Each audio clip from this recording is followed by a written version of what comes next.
Hey, you're famous. I saw you on the website. Yeah. Well, your sales process is broken. What will improve your website the most? You do your keyword research. Hey guys, welcome back to Ciphers Digital Marketing Podcast. Welcome. So today we have You like Mike how I Rux interrupt here. you all the time? I do. It's like interrupting Cal, you know? So today we have Mike Rux here with us, the CEO of Ciphers Digital Marketing. And today we're going to be talking about website structure as a service-based business. Yeah, and that's a big one. Yeah, And because why? I mean, we all have our brick and mortar, and the way we want to think about it, excuse me, is the brick and mortar is always tied to the Google local business or the citation. Now, you ask, what is a citation? It's what's called NAP, name, address, and phone number. So it'd be like, and let's talk about that a little bit because I want to relate that into what we're going to talk about. Is NAP, name, address, and phone number would be like if you were to get pulled over and get a ticket, God forbid, right? Do you speed a lot? I've never gotten a speeding ticket, so no, I don't. Oh my goodness. No. Okay, 15 years of driving and no, I'm just kidding. 25, actually. Nice. 25. So no ticket, but if I've had plenty of tickets, right? So don't tell anybody. If you were to get a ticket, the cop or the police officer is always going to get your name, address, and your phone number. That's why we call it a citation.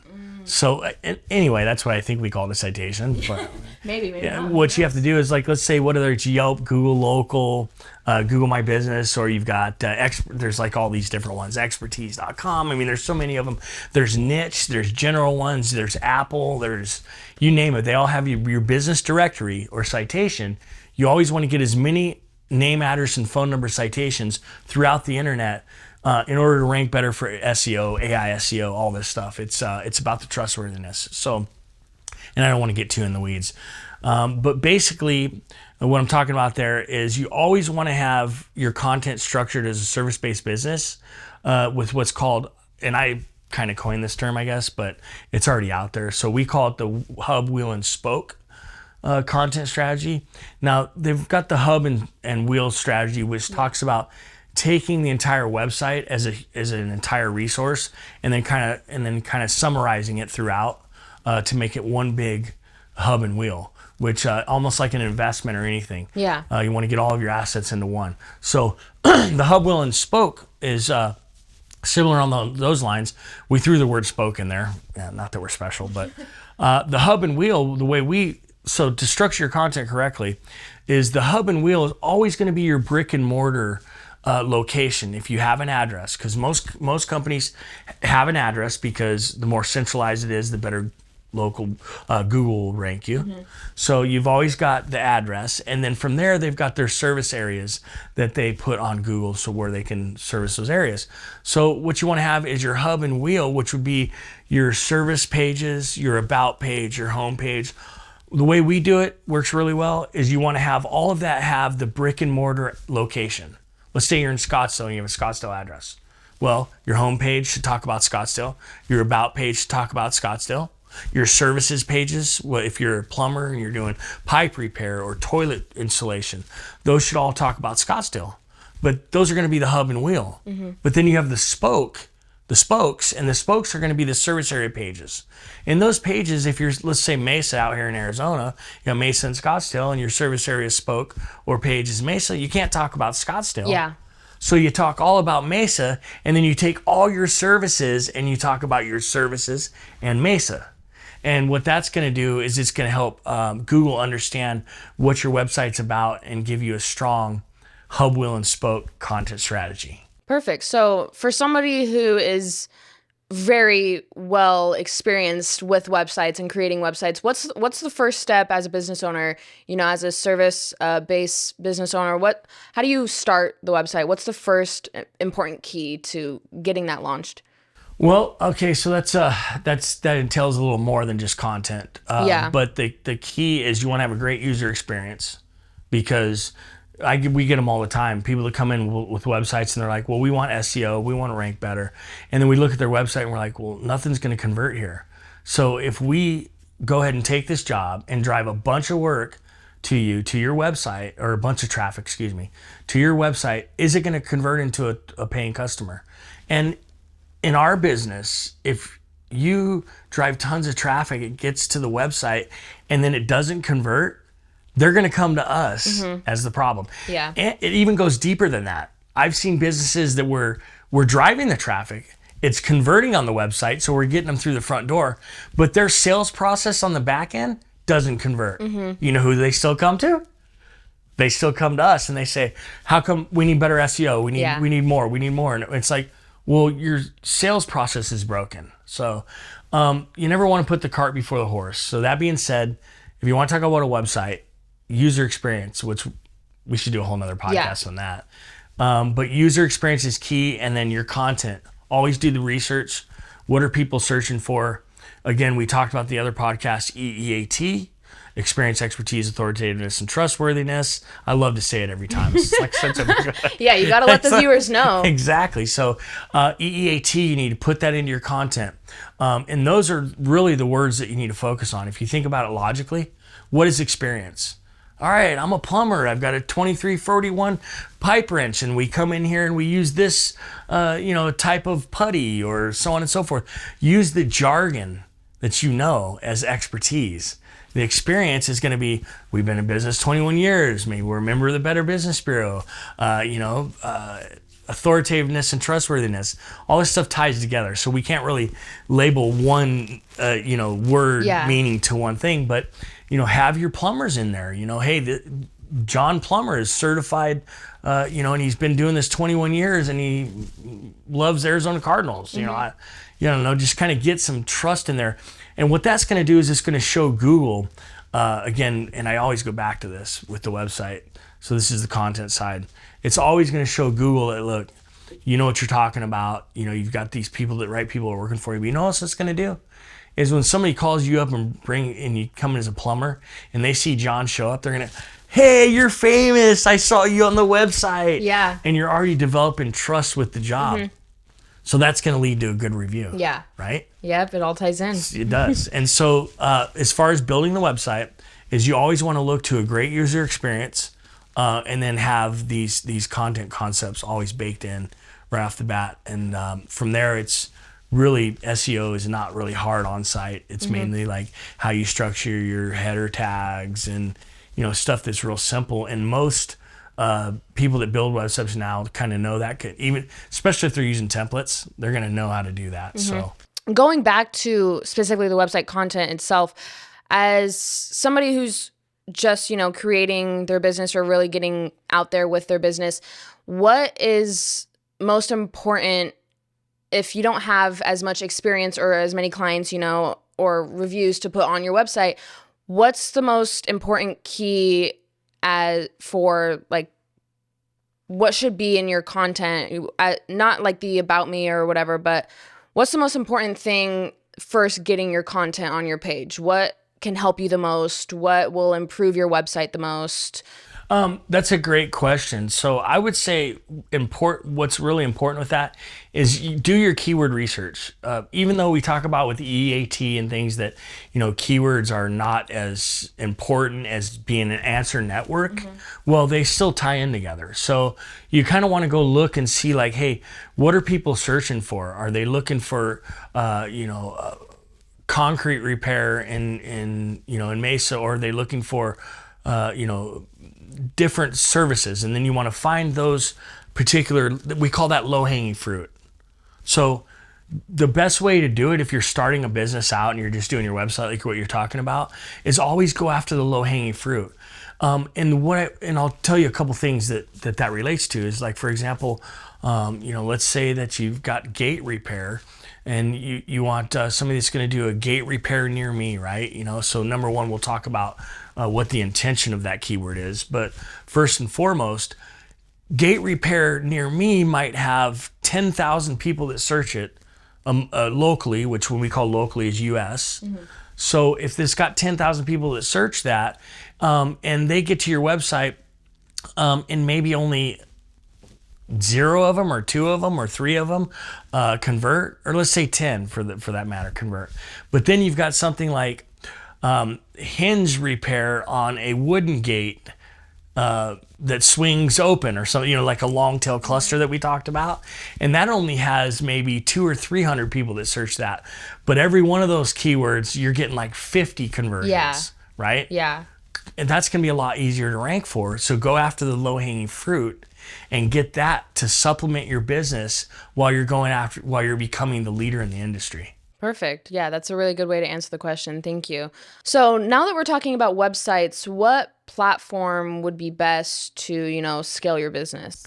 Great question. Not only are we talking about websites, we're talking about the content you want to put on there. So I would say if, at some point when you want to scale, you want to have a CMS, that's a content management system. And about 78% of the internet's on WordPress. So I would recommend the platform of WordPress. Now, you've definitely got all these other ones out there. We could name them from GoDaddy to Wix to, Square's got one.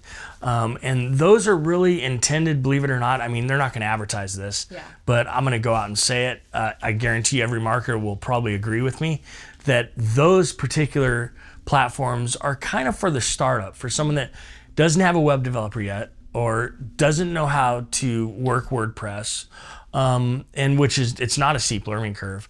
You just need somebody to build the soup for you, we call it. So put together the site. So the answer to the question is you want to put it on a CMS, and you want to have a CMS that's open source. What that means is anybody can use the code.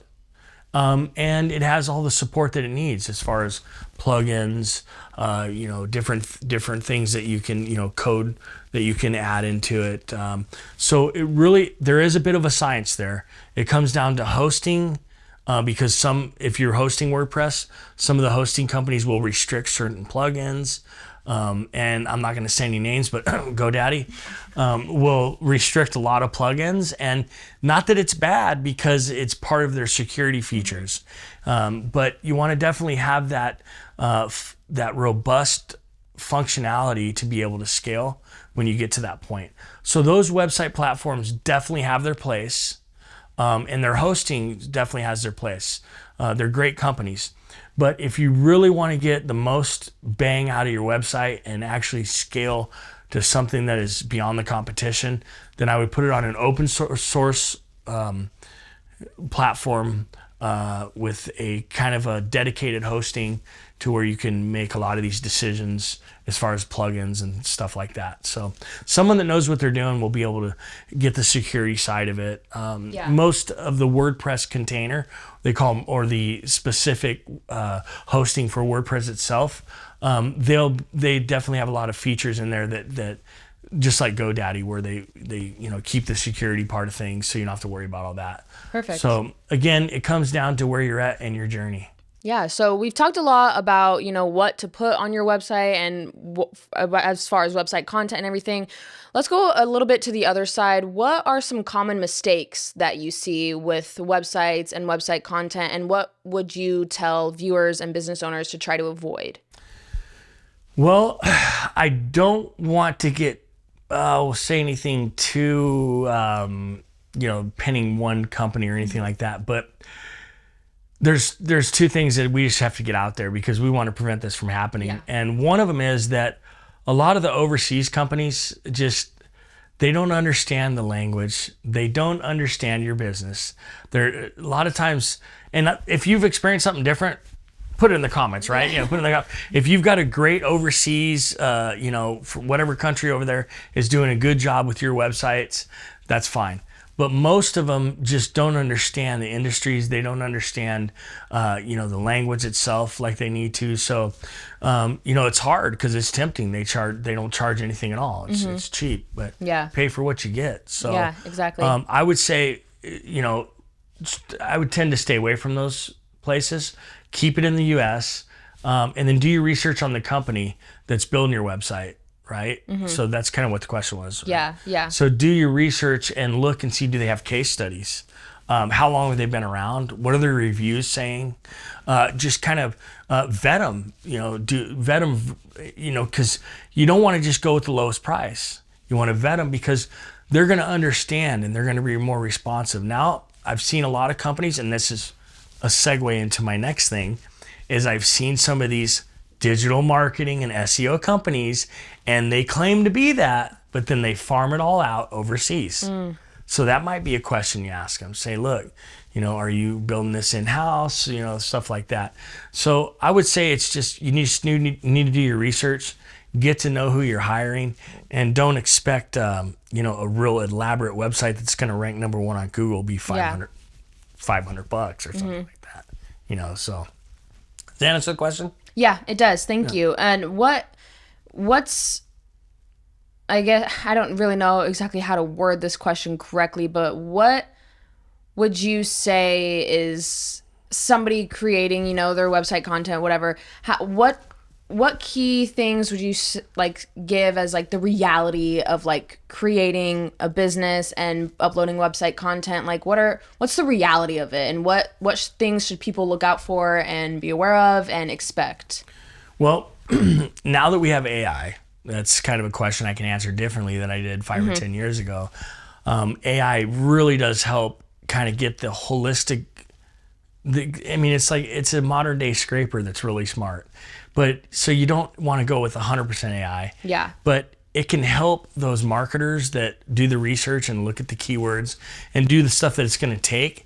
And they can actually write some of that content and then run it past you and say, hey, look, what can I change here or there? Is there certain things I can do? So the answer to that question is, the reality of it is don't hire a company and expect them that they're a genie and just flip a switch and you're going to be a millionaire overnight. You need to put the effort in and have someone that's going to put as much effort as you're going to put in. That's why a lot of the good companies consider it kind of a partnership. Yeah. Right? It's not really a true partnership. Yeah. But it's you get back what you put in. What it means is look, we're going to have to meet once a week. I need to talk to you on a regular basis. We're going to have to come out and get some shots of your guys. We're going to have to do some videos, some drone work. We need content. And then all that content needs to go right over to your social media stuff. Now, that's another thing is you can have companies like us. We'll go ahead and post things. We won't do anything stock. We'll come out and get it. We'll get the stuff. We'll do the videos. We'll get the images. We can get all that stuff for you. But ultimately, my goal is to get started that way is fine. But I want to teach you as the business owner how to actually do your own social media. Now, I know I can hear it right now, a lot of the business owners. I don't have time for that. Well, in this day and age, it's important. I'm sorry, but you can't get through business without having some sort of social media account. It's practically 2026, people. You got to get on with the train. That's right. And so that being said is quit thinking that way as a business owner. Yeah. Figure out a way, because why? We're going to do another podcast on social media. Yeah, we'll talk more about this. So stay tuned for that. But what I'm explaining is that social media is spur of the moment. It's why do you think on social media when you go to get, a lot of people think the leads are there, but it depends on your business. Let's say you're selling a bracelet or a necklace. That's an impulse buy, right? And let's not get too into social media because we got to save that content. We got a lot to talk about. But people are going to convert on that if they're just buying a bracelet. Yeah. But if they've got where you've got to come out, give them an estimate, it's a $400 plumbing job, they're not going to necessarily convert on Facebook. They might see, or not just Facebook, any social media. They're going to see your brand and your banner, and then they're going to go research your reviews. It's called attribution modeling. They're going to look at your website, and then what channel are they going to convert from? More than likely, it's going to be Google Local, maybe your website or something like that, because that's where all that information is, mainly for most businesses, that help the user or the client understand, can I trust these guys? Yeah. So we'll talk more about that in another podcast. Yeah, I agree. I think that needs to happen. Absolutely. So is there any last minute advice that you would give to our viewers when it comes to, website content and getting that going? And I'll give you the best advice possible. And that is, number one is you need to put the EEAT in there, which is the jargon, the expertise, all that we talked about. Yep. Don't be lazy with it. Don't put any stock in there. Take the time to develop the content right. Get the right agency to help you if you need that, and then hit the ground running. Yeah. You do it that way, you're never going to have to backtrack and redo it. So I've seen numerous businesses that come to me and say, I've been through 5 websites and nobody can get me any results. It's because they're trying to hop from one cheap Yeah, you're thing searching for it. Searching for it. So instead of going with the lowest price and what you think is just to get something up, actually take the time to invest in someone that's going to help you get to where you need to go. Yeah. And you won't have to redo it. Perfect. So. Yeah, love it. Well, thank you so much, Mike. This was a pleasure having you. You taught us a lot of well-needed information. So thank you so much. See you at the next one. Yeah, see you guys. Social media. Yeah, it's coming next.